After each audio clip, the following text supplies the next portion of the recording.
Hey guys, it's Zane, and today I want to show you guys this custom Lego small medium-sized semi with a small flatbed. Let's get started.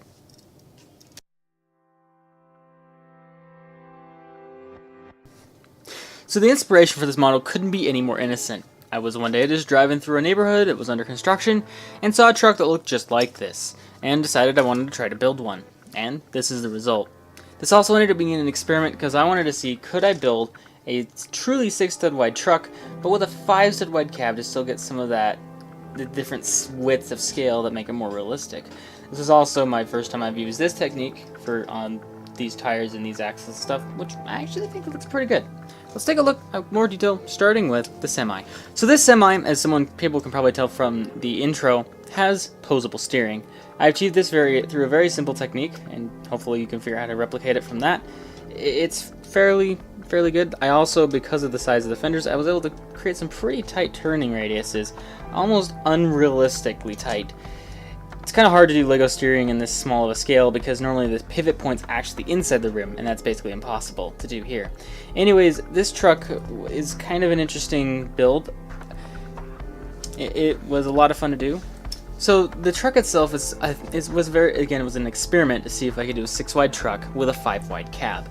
I think it mostly worked. I do have to say it feels a little tall at times in some ways, and the cab is kind of skinny, but it does work. This is a one-screen technique that I actually thought was pretty cool. I borrowed from the Flickr user Cyga88, C-R-I-G-A-88. Anyways, it's a clip, and with these newer panels, they have that ridge, which is the perfect size, and I think it actually would be even considered legal, because to my knowledge, that's the same width of a plate or a tile. Anyways, the truck's nothing too special. I also tried a technique that I thought was pretty ingenious for the fuel tanks. There's just clamped around tiles. I know this is considered an illegal technique because these studs, the gaps aren't the true width of a tile, or height of a tile, I should say. Fenders are also kind of an interesting area.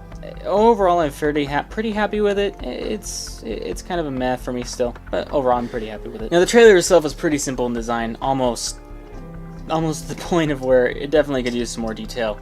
It's pretty weak up here. As you can see, this part loves to detach itself. Besides my mic there, hopefully that didn't pick up too badly. Again, it's pretty simple. You've got lights and stuff, and this is the technique. It uses these smaller tires, and it's the same diameter rim. And the only thing is, technically, it stretches them a little bit because the rubber ridge doesn't sit inward.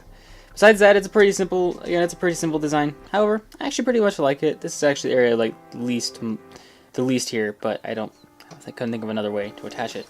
Well, that's it. I want to thank you guys so much for watching.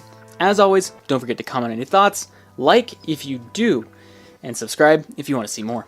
As always, happy building, and bye for now.